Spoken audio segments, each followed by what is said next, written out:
of Corey Hart's 85, 86 World Tour, as it were. And we're just getting ready to do a sound check. Everybody's been working all day, getting everything up. Basically, everything will be organized around what Corey wants to do. The band will go up and play. He'll listen. He'll walk around the room.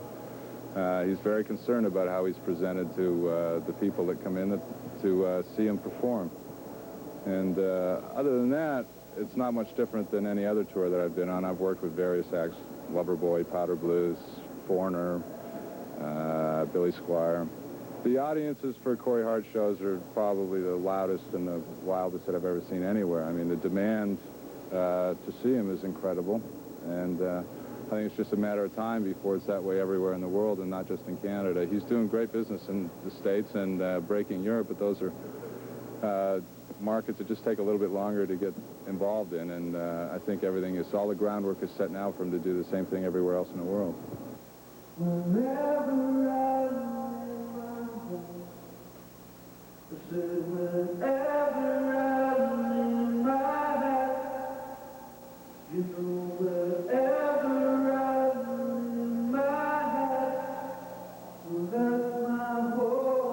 So basically what we're doing here is we're reinforcing the live Corey Hart show with video. We do that with 4 television cameras, a switching unit, and a baby boom, a handheld camera, and 2 stable positions. The idea is that we're giving every seat in the house a front row seat through the use of the video screen. The first time Corey actually used this process was in Toronto last summer. There was 27,000 kids there, and they all got a real good close-up view of him. So after he did that and experienced that show, he thought it would probably be a pretty good idea to take it on this last Canadian tour. So we did Vancouver, Edmonton, Calgary, Winnipeg. We did Quebec City and Montreal. So that's basically the routine. We try not to divert from the actual live show. We try to keep it a very spontaneous event, and Corey is certainly a spontaneous performer, so we have no problem with that whatsoever. First met Corey at our very first rehearsal. Corey had called me up earlier to plan some demos before he recorded First Offense, and I wasn't able to do them at the time. After he had gone to England and recorded the album, he came back to Canada and wanted to put a band together and start doing some live work. So we recruited a few musicians from Toronto, besides myself, and 2 British musicians, a guitar player and a keyboard player came over. Went into a rehearsal hall, and we all met for the first time there. Corey had met the British guys, but none of the Toronto guys, and he had not met myself either. So we just went in and started playing. And I think that day he was pleasantly surprised that people had done their homework and actually knew his music and were able to play the songs through the first day.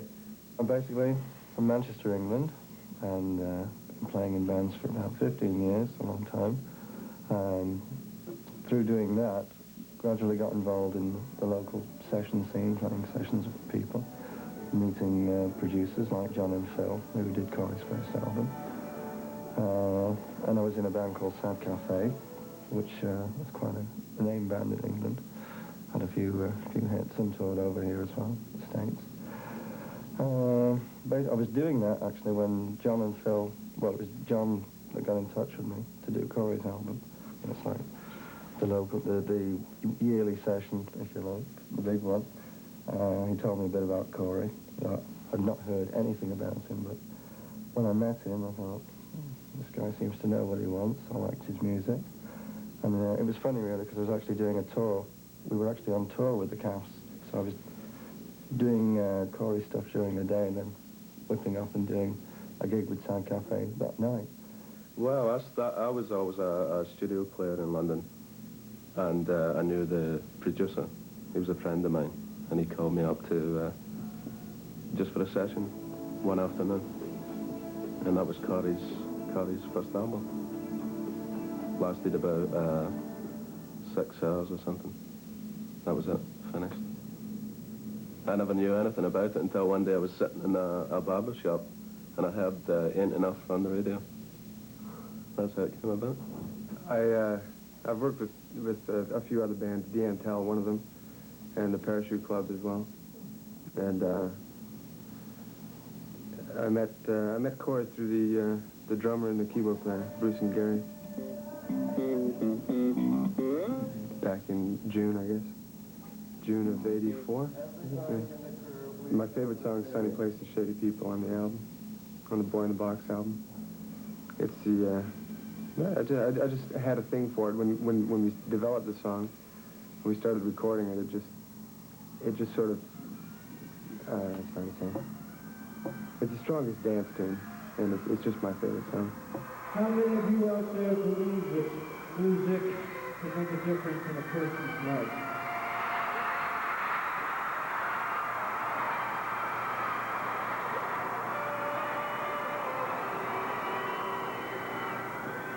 How many of you out there believe that music can change someone's prejudice?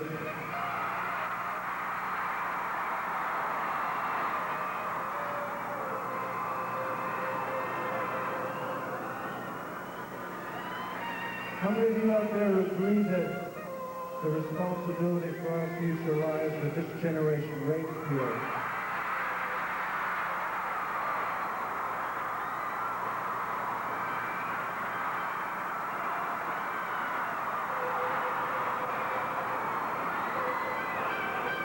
This next song I'm going to play for you was written about the inequalities and the injustices that go on in other countries. The one country that I had in particular when I wrote this song, you guys let me know if you agree with it, okay?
Been a good tour so far.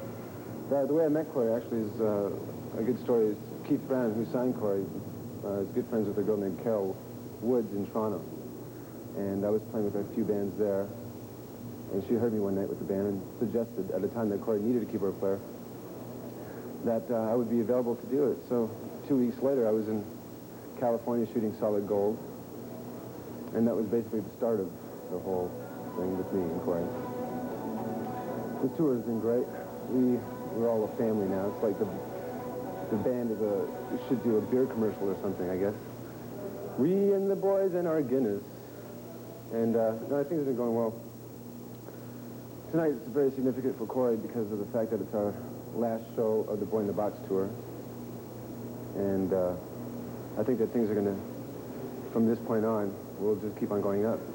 Corey's very excited about the next album. He feels it'll be his best album. And I do too. Things have gone very well for Corey.